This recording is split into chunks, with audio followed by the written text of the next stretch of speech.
everybody. This is Andrea Paquette, president and co-founder of Stigma-Free Mental Health Society. Welcome to our podcast, Stigma-Free Voices, where we lift up the experiences of those who have firsthand experience of mental health, work in the field, or are just passionate about stomping out stigma. Today, I am super excited to have our friend here from Porch Light Society. Amy, do you want to say a quick hello and where you're coming in from? Hi, good morning. Thank you for having me. I am calling in from Airdrie, Alberta. Adria, Alberta. That's amazing. So for our listeners who may be in the States or global, maybe just share is that a rural community? Whereabouts is it? So we are the community just north of Calgary, which you have all heard of, Calgary Stampede, which just happened. And we are no longer a town. It's a very fast-growing city, one of the fastest growing in Canada right now. Oh, that's amazing. So glad to have you. Yeah, we have been having conversations for quite a few months now talking about mental health, and I'm super excited to have you here today. So I thought a good way to kind of start things off would be to share your bio, and then we'll jump into some questions, get to know a little bit more about Porch Light Society and yourself. Does that sound okay? Sounds awesome. Okay, perfect.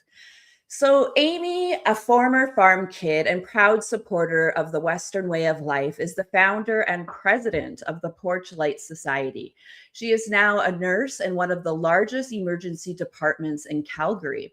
Her profession has made her acutely aware of the increasing mental health needs arising in all sectors of our population. While considering agriculture the backbone of our society, she is especially worried about how heavily stigmatized mental health is within the industry. The critical levels of suicidal ideation in farmers and ranchers highlight the need for normalization of this topic. Her goal is to reinforce community ties, thereby strengthening our rural communities and the individuals in it. And so, as I was just saying to you right before this podcast, I love the name Porch Light, right? And I was wondering if you could share a little bit about what Porch Light is. How did it come to be? Where did you see this need? And I just want to really get an understanding of the genesis. The creation of society actually kind of came very organically and over time, but it was created very quickly. So it came about from a conversation that I was having with some friends who wanted to have more of an intervention with one of their friends, and they were very comfortable having that conversation. But the question became, what do we do next? What do we do after the conversation has been had? Where do we go for help? Where do we go after that? And as a nurse in an emergency department in a really busy urban hospital, I knew that the rural context would be a little too chaotic in coming in a crisis situation to an urban hospital. So I said, just leave it with me for a little bit. I'll look into it. And I started looking into resources that are a lot more applicable to either rural or agricultural life, so that the advice is within the context and actually usable from the people who are looking for it. So from there, I realized that there's actually quite a lot of resources that are available, but for some reason they were not connecting with their desired demographic or the population they were trying to reach. So we discovered that that was one of the big problems. So with all the resources and information I found, we compiled just an email that we would send out to just the people within our friend group and our community. But we wanted to make that information anonymous. So we created a website with all the agricultural resources applicable to like mental health as well as financial stability on the website, so that it was anonymous. People wouldn't have to actually you had to ask for the email. And then after we built the website, that's when we created this society, and we started coming together as a friend group talking about this. And then from there, we created the society. And then from there, we created our yearly benefit gala. which is really awesome, which happens in November 21st in Olds, Alberta, if anyone wants to come out. Nice. How do people get tickets for that? It's on our website. Our website is www.porchlightsociety.ca. Amazing. I'll have to look into that personally. That's exciting. Yes. And I have heard about your galas. Yes, definitely. So Porch Light, like you were saying, focuses on mental wellness within agriculture, ranching, rodeo communities. So why do you think that these communities require like a specialized approach? It's all about context, and it's really about the context of where you're getting your advice from and how well it will actually apply to your life and whether or not you would therefore use it. Um, Agricultural life, like ranching, farming, rodeo, they're very, very specialized, very specific advice, but it's advice that if you're looking for something, say succession planning, that's a complicated context of also looking at family dynamics, other issues. It's not just a financial document that you're creating.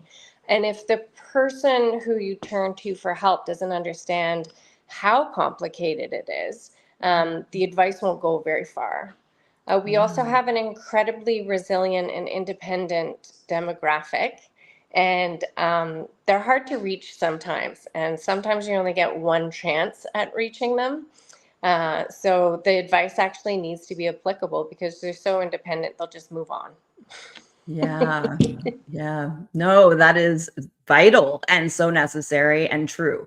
Definitely. You have that one chance and you want to make sure that you're going to be doing that outreach as a person, organization, or providing services that you understand the community. So yeah, I definitely see that. And so you're very passionate and Porch Light around reducing stigma around mental health. So I was just wondering for our viewers, what kind of strategies have you found to be most effective when encouraging these very difficult conversations? One of the ways that we find that's the most effective is to be direct and honest, and within that, be also gentle.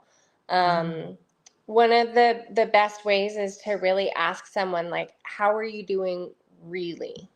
Not just how are you doing, and our automatic answer is, oh, I'm good. Oh, I'm fine. Yeah. How are you? Oh, I'm good. And then that's it. It's to take a few seconds to just say, how are you doing really? And connect within your friendship, connect with that person, connect with your neighbor, and honestly just ask direct questions, like what is going on in your life, why do you feel that way, just to keep that conversation going, because sometimes people just need a minute. They just need someone to connect to and to talk to. Yeah, exactly. And you just mentioned farmers and ranchers really pride themselves on independence and resilience, right? So, how do you encourage people to seek help while respecting this culture? We really want to reframe that asking for help is a form of strength, that it takes a lot of strength to recognize that you need help and to come out and ask for it. It's one of the strongest things that you can possibly do for yourself, as well as your family, as well as your community, because it just kind of trickles out. So just reiterating that we take care as farmers of so many things, your family, your land, your crops, your herd, everything. But in there, you also need to have the ability to take care of yourself. Yeah, exactly. And I really like how Porch Light, connects people to existing mental health resources, as you said, that you did find many rather than replacing them. So you're like the connector. And I was wondering, how do organizational or individual partnerships strengthen your impact as a society? Yeah, that's one of our biggest strengths, actually, is kind of being a directory of resources and functioning as almost an umbrella. We're able to connect people to different resources because each each problem needs its own specific solution. So it's not just a one shop type of ability to look at people's problems, so that you will need lots of different resources. Everyone will need a different solution to their problem. And that's why we look at combining so many different resources that are out there that are ag based, because everyone will need a little something different. And also it's a really great way of creating community. So just again, kind of building and connecting and pulling people in together helps that network that of the net that we're trying to create. It just builds it a little bit stronger. Yeah, what kind of challenges, like the biggest mental health challenges, have you been seeing that currently affect Alberta's agricultural and rodeo communities? What are you seeing out there? Right now, financial issues are definitely the top of everyone's problem list, worry list. A lot of rodeo competitors are farm kids. They have a job either on the ranch or the farm during the week, and rodeo on the weekends. So it's all interconnected, but definitely looking at the financial risks that people take. The market uncertainties right now are huge. Farming in and of itself is one of the greatest risk takers out there are farmers, and banking on weather, fire season now. It's a season. So many different risks that come with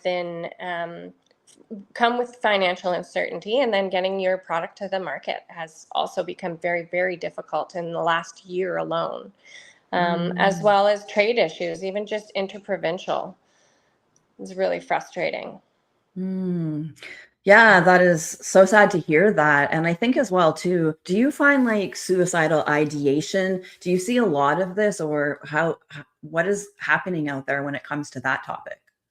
So very, very concernedly and fairly shockingly is that the suicidal ideation within the agricultural and within farmers, the agricultural industry and farmers, is actually 2 times higher than any other industry across Canada. So the suicidal ideation is incredibly high and very, very worrisome. And it's a massive stigma that we're really trying to deal with directly and address directly. So there was a study that came out of the University of Guelph in 2021 that was really influential, and they're also updating that study right now, which will be really interesting to see, especially post-COVID, what is happening within our population and our demographic, to see if that's changed, and hopefully not gone up. But if you think about the risks that farmers take and how financially difficult it is actually to be a farmer, and the amount of money and assets and land as well, it's a very difficult outcome that we are desperately trying to avoid upstream. Yeah. And putting that big risk on the line too. And when things don't work out, and I just can't imagine how stressful that must be, for sure. And, good on you for supporting our farmers, and really appreciate that. And I was thinking as well too, like, say if somebody wanted to reach out for support, but they were feeling hesitant, what would you want them to know about Porch Light? The ability to reach out for support is really important. So you can go to our website, which again is porchlightsociety.ca, and we have resources listed there that are agricultural based, from crisis hotlines all the way from, there is the farmer crisis hotline, which is really important, because you will be able to talk to someone when you're in a crisis, who understands your situation. From there, I totally forgot the question. That's okay. If someone's hesitant to reach out for support, what would you want them to know about Porch Light? So you're saying definitely that we have a list of resources, and maybe talk about like the Porch Light Ambassadors, right? Do they have, do you guys have ambassadors? Like, what is the role of that when it comes to people trying to get help? Yeah, one of the main things that why we created the society, not just having the free floating website and directory of resources, is that we want to come together as a community. And this is one of the most important things that we do, is that we have community events, and we support creating community events within your own community to bring people together. And this is the most important part, right? Is that human connection, which has really been lost in the last few years, of talking to people, because farmers are an isolated population in and of themselves. They're rural, and they also spend a lot of time alone. So bringing people together makes us realize that normally the problem that you think that you are looking for a solution from, someone else in your community has probably gone through something the exact same or very, very similar. And just being able to have like an ear of somebody to talk to that actually understands what you're going through is so important. Mm-hmm. As in terms of our ambassadors, we started off with professional pro rodeo ambassadors who were willing to wear our patch in the arena, which was really amazing. So our very first ambassador was Orrin Larson, who's been to the CFR and NFR multiple times. And then as well as Chance Butterfield, who is now the president of the CPRA and a steer wrestler, and Lachlan Miller, who has also been to the CFR multiple times. So we were really lucky in the fact that these athletes were willing to wear a patch in the arena in front of so many people and really stand up for being able to talk about mental health and showing that it's a strength. Mm-hmm. And then from there, we were even luckier in that our ambassador athletes grew into community ambassadors. So these are now people who within their community already had quite a beautiful reputation of being a safe space for their neighbors to go to and to talk when they were really having a difficult time in life. And we just kind of have been very lucky in connecting with different people and these types of people, and then just providing them with the resources. So just helping them do what they already do, and then having that solution in the background of like, after you have the conversation, this is where how you can continue it and help people past that. Well, how do you build that trust in a close-knit community? Like, how does that work? How would you be able to share that today? So building trust, how do we do that in those smaller communities? So that's absolutely integral to what we do. And it's one of the hardest things, is to build and hold on to that trust. So we talk about authenticity a lot. Farmers have an incredible ability to just, they have a very strong BS meter. And if you're not truly authentic with them, they'll know immediately. And it's something that they deeply pride and appreciate. And it's something that we try and be just forthright and very authentic and true. So one of those things is, it's a very difficult thing to do, but it's the most important thing. And that's where we are able to build trust. Good, good.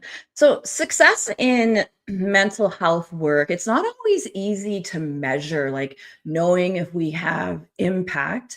So I was wondering what kind of outcomes or stories that you could share that shows you're making a meaningful difference. It is one of the most difficult things to judge, right? Because it's normally a quiet process, and it's an individualized process. What we look for, and what is really, really gratifying, is more of the trickle down effect. So if we host an event like our gala, and we just have the ability to reach maybe one or two people who are sitting in the back listening to our keynote speaker, and then they go home and have at least one conversation with someone who didn't attend our event, and just have that one extra conversation, means that we really reached that person. But in the same respect, we're now reaching another person that we that didn't attend our events, and just having that trickle down effect of having those prolonged conversations and extended conversations is probably the best measure of success. Yeah, for sure. Okay, so thanks for that. I just have a couple more questions. And Porch Light is a very powerful symbol of welcome and hope. And I was wondering, what does that symbol personally mean to you? Porch Light, the name came about because we were kind of thinking about what symbolizes what we're trying to do. And it's more than just kind of shining a light down a dark path. When you think of Porch Light, especially in the agricultural community, we've all felt that incredible relief of when you've had a really, really long day and it's dark and it's miserable out, and you pull into the yard and you just see the light on, either over the porch or over the back door, and that level of relief and that feeling of being wanted and welcome, and that somebody's there waiting for you and wants you to be there, is an incredibly powerful symbol. Yeah. Yeah.